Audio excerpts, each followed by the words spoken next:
সবাই শেখ হাসিনাকে fascist fascist fascist বলতেছে না? আরো জোরে বলেন। শেখ হাসিনা তো ফেসিস্ট ছিল। শেখ হাসিনার লোকেরা কি বাংলাদেশের কোন একটা মাজার ভাঙছে? কোন একটা লাশকে কবর থেকে তুললে আগুন দিয়ে পোড়াইছে? আর দিকে আমার দিকে তাকান, আরেকটা ভিডিওর খবর শোনেন। এটার জবাব দিতেছে ডক্টর এনায়েতুল্লাহ আব্বাসী সাহেব। হঠাৎ করে ভিডিওটা আমার সামনে আসলো, ক্লিক করলাম। বিশ্বাস করেন, এদের জায়গা মাটির কোথায় হবে আমি জানি না। আপনারা এটি আমার কথা না, আমি আপনাদের ঈমান বাঁচানোর জন্য বলছি। এখানে আমি রাজনীতি করি না, আমার জীবনে কোন রাজনীতি দলের সাথে আমার সম্পৃক্ততা নাই। কিন্তু এখন এমন এক পরীক্ষার মধ্যে এসে পড়ছি, আমার মনে হয় জ্বলন্ত আগুনটা হাতে রাখতে সম্ভব হবে, কিন্তু ঈমানটা রাখতে পারবো না। আপনি দেখেন, আমি বলি, যিনি অন্যায় করে এবং যিনি অন্যায় সহ্য করে, দুজনই সেম টু সেম। আমার কথা কি আপনার একমত? আমাকে নিয়ে কমেন্টস করবেন, আপনি ভালো করতে পারবেন, খারাপও বলতে পারবেন, আমাকে গালি দিবেন, আমি মেনে নিব, কোনো সমস্যা নাই। তবে আপনাদের কাছে হাত জোর করে অনুরোধ, আপনারা শুধু কথাগুলো একটু খেয়াল করেন। মুসলমানের রোজা আর হিন্দুদের পূজা কি এক হতে পারে? একজন ব্যারিস্টার শিশির মনির, সে রোজা আর পূজাকে এক করেছে। নাউজুবিল্লাহ বলেন। আজান আর হিন্দুদের অলুধ্বনিকে এক করেছে। নাউজুবিল্লাহ বলেন। সে মুসলমান এবং বিধর্মীকে মুদ্রার এপিটুপিট বলেছে। জোরে কর নাউজুবিল্লাহ।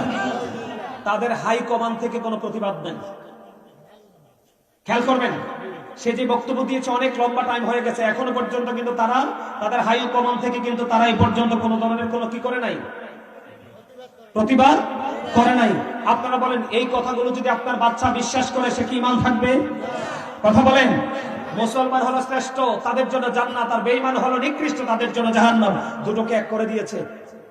নাউজুবিল্লাহ বলেন। আরো জানে। সম্মানিত উপস্থিতি, আমি আপনাদেরকে বলে দিতে চাই, কালকে তাদের দলের একজন, আমি আসলে ওই নামটা বলতে পারবো না, তাদের দলের একজন বলতেছে, সে শেখ হাসিনার আমলে, সেখানে যে শেখ হাসিনা যখন ক্ষমতায় ছিল, শেখ হাসিনার আমলে সে বিদেশ থেকে লাইভ একবারে মানে গরম করে ফেলতো, মনে হয় যেন লাইভ সব ভেঙে ফেলবে। ফয়জুল করিম না কি জানি এখন মনে হয়েছে লোকটা, সে কালকে বলতেছে একটা মানুষের জীবনে কোনো ইবাদত করে নাই। এদিকে তাকান, একটা মানুষের জীবনে কোনো ইবাদত করে নাই। সে যদি স্মোকিং করতে করতে, বিড়ি টানতে টানতে, কি করতে করতে, সে যদি বিড়ি টানতে টানতে যদি মানুষকে দাঁড়িপাল্লা মার্কায় ভোট দেওয়ার জন্য, মানুষ জামাত শিবিরকে ভোট দেওয়ার জন্য যদি মানুষকে উৎসাহিত করে, তার নাকি সারা জীবনের গুনাহ মাফ হয়ে যাবে। আরে জোরে বলেন না নাউজুবিল্লাহ। এটা কি আপনি আমলি করেন, বিএনপি করেন, যেই দলে করেন, আপনার যেটা ভালো লাগে করেন, কিন্তু একজন মুসলমান হিসাবে এই বক্তব্য যে মানবে, যে বিশ্বাস করবে, তার কি ঈমান থাকবে? কথা বলেন। যুবক ভাইরা আমাকে হাত তুলে দেখান, এই বক্তব্য কি আপনারা বিশ্বাস করেন? আপনি আমলি করতে পারেন, বিএনপি করতে পারেন, আপনার মনে যেই দল মন চায় সেটা করতে পারেন, কিন্তু আপনি কি এটাকে বিশ্বাস করেন? আরে ভাই, কারো শরীরের মধ্যে যদি হারাম থাকে, কি থাকে? হারাম থাকে। এই শরীর দিয়ে সারা জীবন সেজদা করলে আল্লাহ সেজদা কবুল করবে না। সেই লোক নাকি সারা জীবন অপরাধ করছে, বিড়ি টানতে টানতে যায় দাঁড়িপাল্লাকে ভোট দিতে বলছে, এই কথা বলার কারণে তার গুনাহ মাফ। নাউজুবিল্লাহ বলেন। আমার কথাগুলো মিলাই অনলাইন থেকে নিবেন, কারণ আমার আজকে মিশন হলো কি, আমি এই কথাগুলো বলার কারণ কি জানেন? আল্লাহ বলেছেন, কু আনফুসাকুম ওয়া আহলিকুম নারা। আল্লাহ বলেছেন, save yourself and your families from the fire. Allah বলেছেন, তুমি জাহান্নাম থেকে বাঁচো, তোমার আহলকেও বাঁচাও, আমিও বাঁচবো, আপনাদেরকেও বাঁচাবো। এই জন্যই কথাগুলো বলা, ঠিক কিনা বলেন? আরো জোরে বলেন, আমার কথা কি ঠিক আছে? আমার কথাগুলোর পক্ষে আছেন তো আপনারা? এই কথাগুলো আমি কাউকে খুশি বা কাউকে রাগ করার জন্য বলছি না, বাস্তব কথা। এরপরে দেখেন, আজকে দুপুর বেলা, এদিকে তাকান, আজকে দুপুর বেলা আমি শুয়ে আছি, জোহরের নামাজ পড়ে শুইছি, শোয়ার পরে দেখি এটার জবাব দিতেছে ডক্টর এনায়েতুল্লাহ আব্বাসী সাহেব। হঠাৎ করে ভিডিওটা আমার সামনে আসলো, ক্লিক করলাম।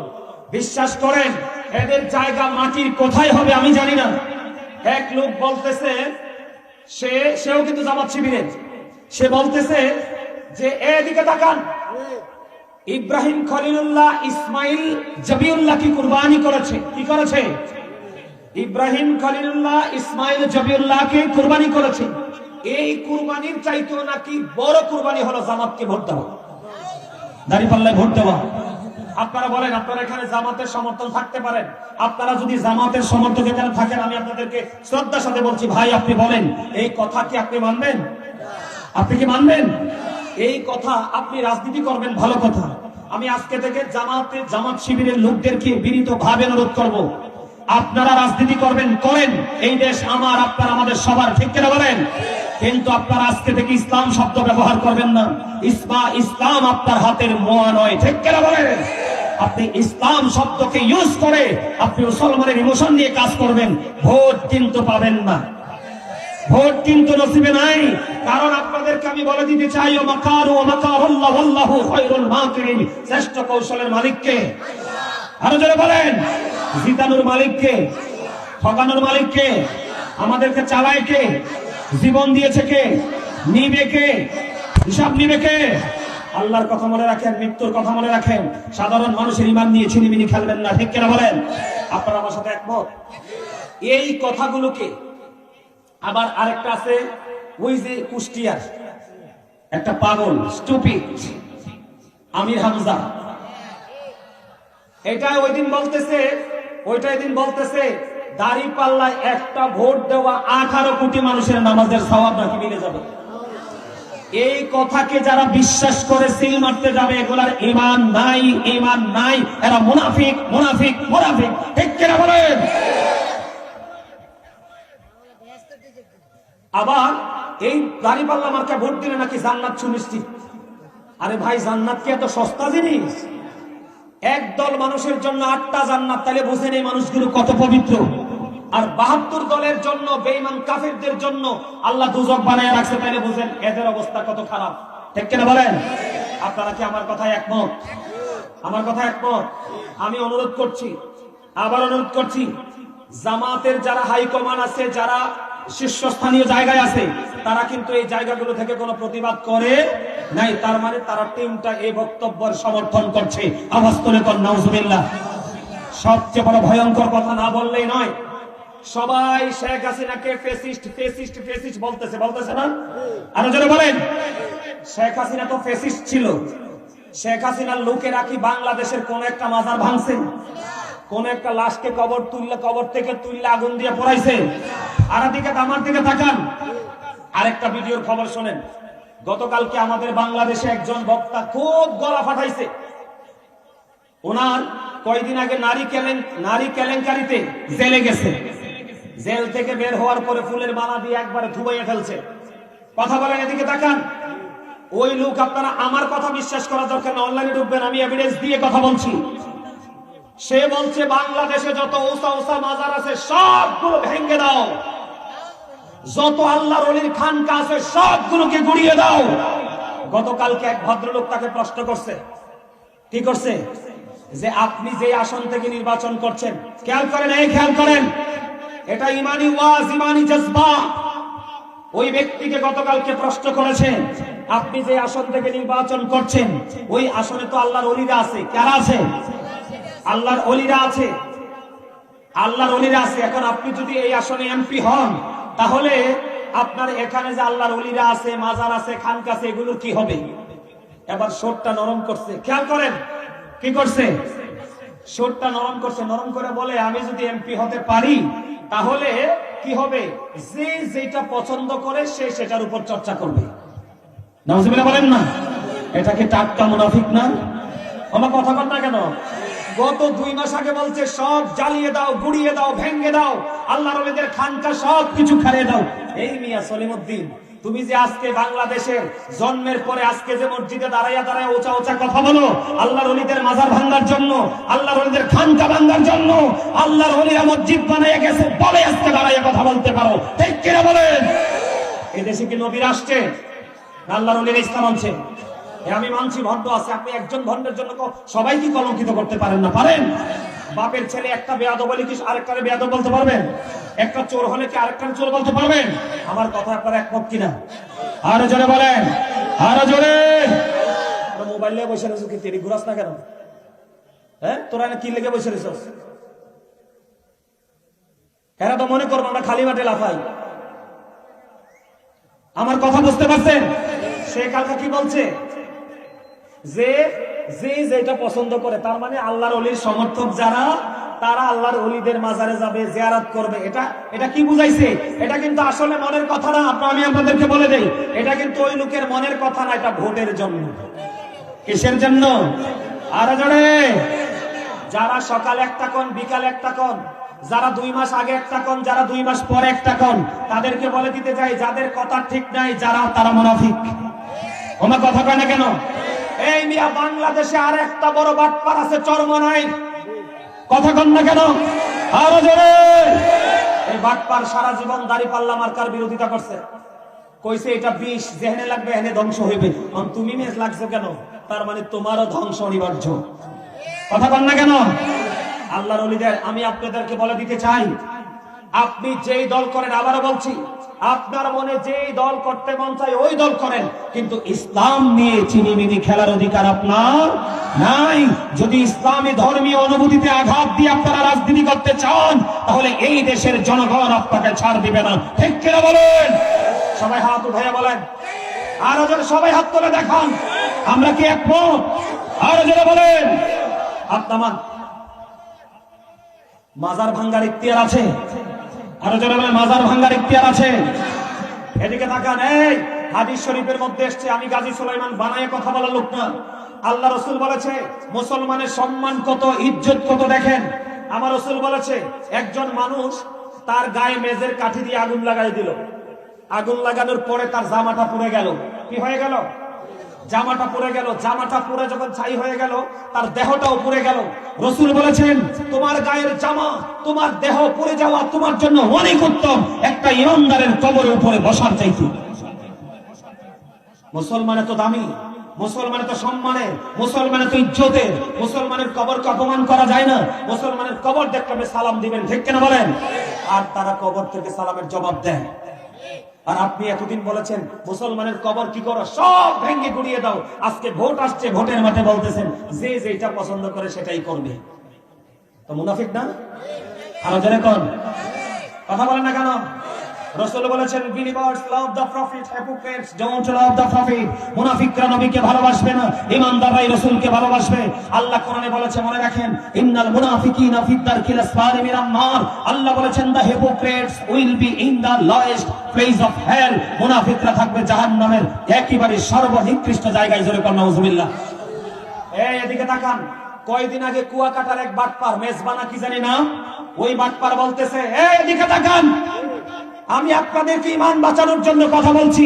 ওই মেজবার সাথে আমার জীবনে কোনোদিন দেখা হয় না, দেখা হবেও না। জায়গা জমিন নিয়ে তার সাথে আমার দ্বন্দ্ব নেই, তার সাথে দ্বন্দ্ব হলো আমার ঈমানি দ্বন্দ্ব। ঠিক কিনা বলেন?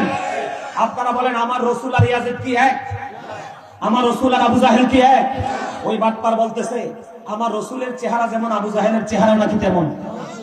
আমার রাসূলও মানুষ, আবু জাহেলও নাকি মানুষ। আমরা এদিকে তাকান। আপনারা, আমি আমার মুখের কথা বিশ্বাস করার দরকার নাই। অনলাইন থেকে ভিডিওগুলো কালেক্ট করবেন, দেখবেন এই ভিডিওগুলো অলরেডি চলতেছে, অলরেডি অনলাইনে চলতেছে। আমি এটি অনলাইন থেকে কালেক্ট করেছি। নাউজুবিল্লাহ বলেন। আর জোরে। হ্যাঁ, রাসূল আজ থেকে ১৫০০ বছর আগে বলেছেন, ক্বালা আইয়ুকুম মিসলি, তোমরা কে আছো আমার মতো? কেউ বলতে পারে নাই যে আমি আছি রাসূলের মতো। সে কেমন করে আমার রাসূলকে আবু জাহেলের সাথে তুলনা করে? আওয়াজ করে চিল্লায়ে বলেন নাউজুবিল্লাহ। আপনারা কি আমার সাথে একমত? আরো জোরে বলেন একমত। নবী কি শুধু আমার না আপনারও? নবী কবরে যাওয়ার পরে শুধু আমার কবরে আসবে না, আপনার কবরে আসবো।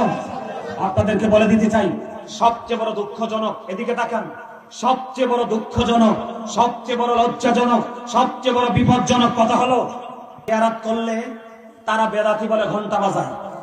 নবীজির আগমনে খুশি হওয়ার দলিল কোরআনে আছে, নবীজির মিলাদে খুশি হওয়ার দলিল কোরআনে আছে। এটা থাকার পরে নবীজির মিলাদুন নবীতে আমরা আনন্দ উৎসব করলে তারা আমাদেরকে বেদাত বলে। এখন ওই মোল্লারা কোথায়? বিক্রি হয়ে গেছ। কথা কন না কেন? এই মোল্লাদের প্রতিবাদের ভাষা কোথায় গেল? এইটা হলো সবচেয়ে বড় গজব, সবচেয়ে বড় লজ্জা জাতির জন্য। যেটা কোরআন হাদিসে আছে তুমি করো না, এই জন্য তুমি এটার প্রতিবাদ করো। আজকে যে একটার পর একটা ইসলাম ঈমানে আঘাত করার মতো বক্তব্য দিচ্ছে, ওই মোল্লারা কিন্তু কোনো প্রতিবাদ। তাহলে এতে বোঝা যায় কি তারা বিক্রি। হয়ে গেছে, তারা অন্যের কাছে পণ্য হিসাবে বিবেচিত হয়ে গেছে। ঠিক কিনা বলেন? এই জন্য আমার দিকে তাকান, আমার রাসূল বলে গেছে কিয়ামতের পূর্বক্ষণে, কিয়ামতের আলামতের মধ্যে ভয়ঙ্কর আলামত হলো মোল্লারা। তারা ধর্মীয় শিক্ষা তাদের মধ্যে থাকবে না, তারা দুনিয়ার লোভে পড়ে তারা মানুষের কাছে মন গড়া কথা বলে বলে তারা কি করবে, মানুষকে বিভক্ত করে দিবে। আজকে আমরা এটাই দেখতে পাচ্ছি। ঠিক কিনা বলেন? সম্মানিত উপস্থিতি, আমরা যেন সচেতনতা নিয়ে ঈমানকে মজবুত করে আমলকে শক্ত হাতে ধরে এই সমস্ত আলেমদের বক্তব্যকে বয়কট করে আমরা যেন পথ চলতে পারি। আল্লাহ যেন সে তৌফিক দান করে। সকলে বলেন আমিন। এই বলে আমি আমার সংক্ষিপ্ত আলোচনা শেষ করেছি। আখিরি দাওয়ানা আলহামদুলিল্লাহি রাব্বিল আলামিন। আমার কথা কি কেউ কষ্ট পাইছেন? আমার হৃদয় রক্তক্ষরণ হয়েছে একজন মুসলমান হিসাবে। আর আমি একজন ইমাম, আমি একজন আলেম, আমি একজন খতিব। আমার দায়িত্ব এই ভুলগুলো আপনাদের সামনে তুলে ধরা। আপনার মসজিদের খতিবের দায়িত্ব এগুলো আপনাদের সামনে তুলে ধরা, আপনাদেরকে বোঝানো, না হলে আপনারা বুঝবেন না। ঠিক কিনা বলেন? সম্মানিত উপস্থিতি, রাসূল যে বলছে কিয়ামতের আগে ঈমানটা হাতে রাখা সম্ভব হবে না, কিন্তু আগুন হাতে রাখা সম্ভব হবে। আমার কাছে মনে হয় আমরা সেই জামানায় চলে আসছি। এই ভাইয়েরা, আপনারা যারা বাইরে আছেন সবাই এদিক দিয়ে চলে আসেন, ভিতরে চলে আসেন। আমি একটু জিকির করবো এখন, আপনারা আমার সাথে একমত নিন।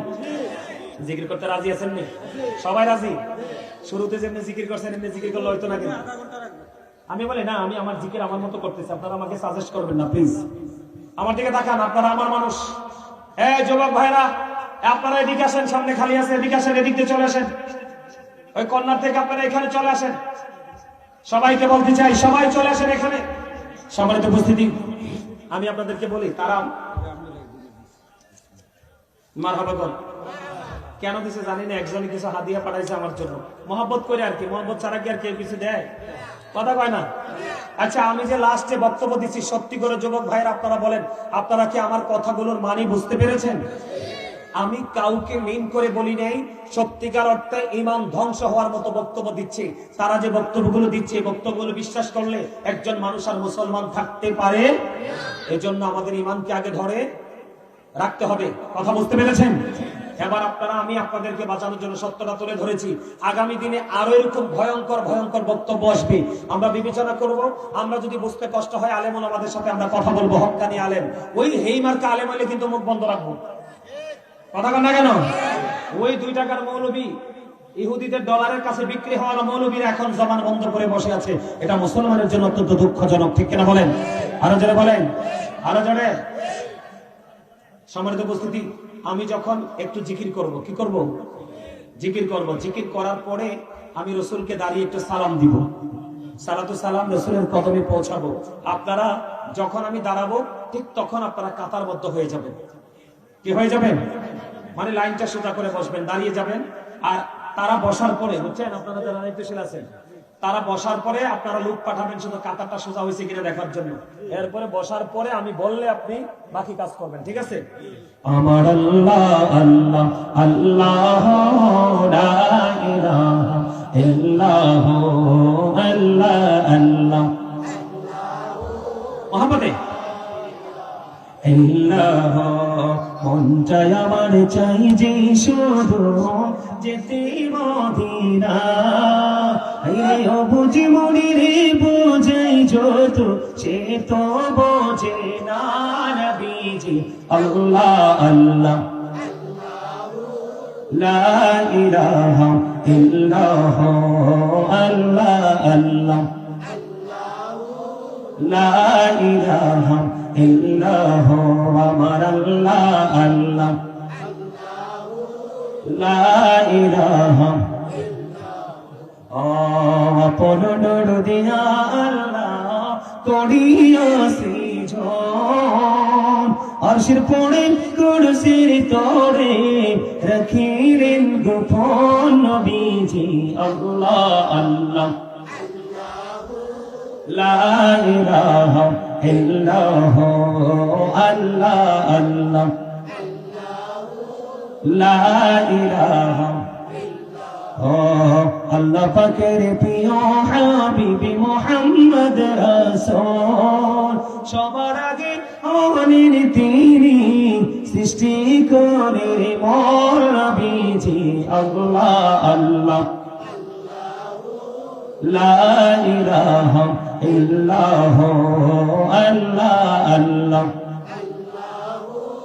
লা ইলাহা ইল্লাল্লাহ গুনাহগারের গহনা জোড়ে রাসূল দিদারে আপনার দয়া করে দিয়ে দেখা হাবিবি দো জাহান নবীজি আল্লাহ আল্লাহ